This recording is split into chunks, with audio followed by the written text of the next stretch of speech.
ان کی نیت صاف نہیں ہے, سنجیدگی نہیں ہے, دونوں جانب سے یہ کہا جاتا ہے. آپ کی نظر میں یہ مذاکرات کسی نتیجے پر پہنچیں گے یا پھر فارمیلٹی پوری کی جا رہی ہے سر؟ دیکھیں, آپ کی طرح پوری قوم کی طرح میں بھی منتظر ہوں, لیکن اس میں جو اہم ترین بات یہ ہے کہ اگر یہ مذاکرات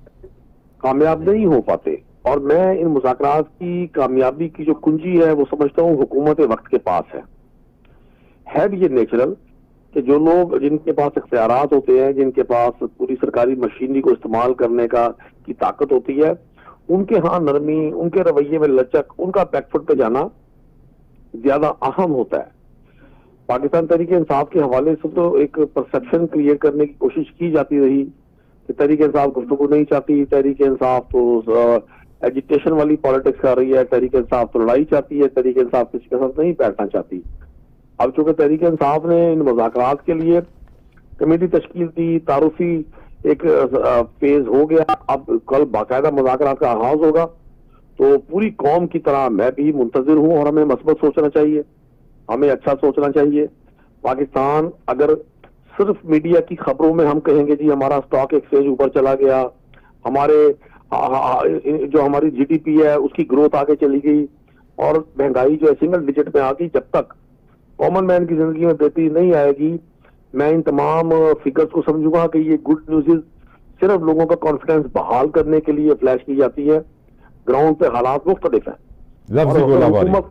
لفظی گولہ باری. سر راؤنڈ 2 کل ہے مذاکرات کا. آج آپ کے لیڈر عمران خان نے اڈیالہ جیل میں سماعت کے دوران جو گفتگو کی ہے صحافیوں سے اور وہاں وکلا سے, وہ کہتے ہیں کہ مجھے پیغام ملا ہے کہ ڈیل کرو,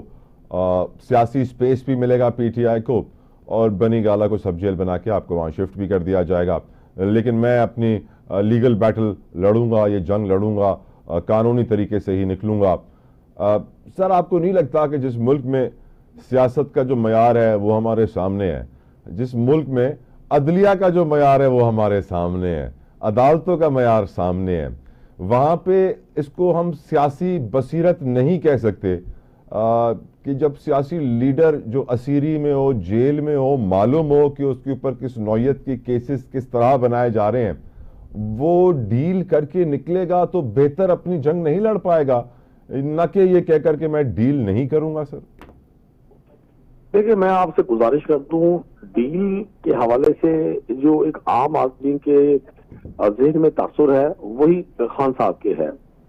اپنی ذات کے مفادات کو مد نظر رکھ کر ہمارے حکمرانوں نے جو بھی فیصلے کیے, انہوں نے ان کی ذاتی وسائل میں تو بے پناہ اضافہ کیا, لیکن عوام میں سیاستدان کی اور بالخصوص حکومتوں کی عزت زیرو سے بھی نیچے کر دی. عمران خان صاحب پچھلے 1.5 سے 2 سال سے جس تکلیف سے گزر رہے ہیں, ان کی باقی لیڈرشپ گزر رہی ہے, ان کے تمام ورکر مجھ سمیت ہر وہ شخص جس نے نہ کردہ گناہوں کی سزا بھگتی ہے, وہ سب اس بات پر اس کے قائل ہیں کہ خان صاحب جس دلیری سے, جس بہادری سے, کمٹمنٹ کے ساتھ کھڑے ہیں, انہیں اللہ پر بھروسہ کرتے ہوئے اسی عدالتی نظام سے ہی ریلیف ملے گا.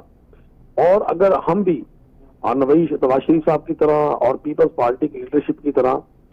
اپنے ذاتی مفادات کو مد نظر رکھتے ہوئے بیک کرتے ہیں, ہم ریورس گیئر لگاتے ہیں, تو میں نہیں سمجھتا کہ عوام کا جو اعتماد آج تحریک انصاف کو حاصل ہے, عوام اگر کسی ایک شخص کو اپنا لیڈر تصور کرتی ہے, ایک شخص کو جس پر اعتبار کرتی ہے, ایک شخص جو ان کی امیدوں کا مرکز ہے, تو وہ اس امیدوں کو ٹوٹنے سے بچانے کے لیے خان صاحب ساری اسٹرگل کر رہے ہیں. اور ابھی منزل دور نہیں ہے, منزل انشاءاللہ اب قریب ہے. جتنے بھی مقدمات بنائے گئے ہیں, جتنی بھی یہ قید و بند کی صعوبتیں ہیں, یہ اب اپنے منطقی حقیقی انجام کی طرف بڑھیں گی. خان صاحب بھی اور ان کے رفقا وہ سب جیل سے انشاءاللہ لا پوائنٹ باہر آئیں گے. جنہوں نے مقدمات بنائے ہیں ان کے علم میں بھی ہے کہ حکومت دن بدن عوام میں جو اپنا اعتماد ہے وہ کھو رہی ہے. حکومتی کھینچا تانی, ابھی آپ نے سنا ہوگا بے نظیر بھٹو صاحبہ کی برسی پر جو بلاول زرداری صاحب نے اپنی تقریر کی, اس میں انہوں نے حکمرانوں کو, اپنی اتحادی جماعت کے لیڈرز کو فارم 47 کا لیڈر قرار دیا. انہوں نے فرمایا کہ میں فارم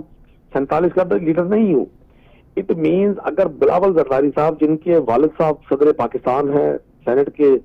چیئرمین شپ ان کے پاس ہے, صوبوں کے گورنر ان کے پاس ہے, 1-2 صوبوں میں ان کی حکومت ہے, سندھ اور بلوچستان میں. وہ سمجھتے ہیں کہ 8 فروری کے انتخابات کے نتیجے میں جو حکومت بنی وہ فارم 47 کے ذریعے بنی ہے, تو پھر تو یہ سارا نظام ایک دم دھڑام سے زمین بوس ہو گیا ہے. اور جتوئی صاحب یہ ہونا ہے, آنے والے دنوں میں آپ دیکھیں گے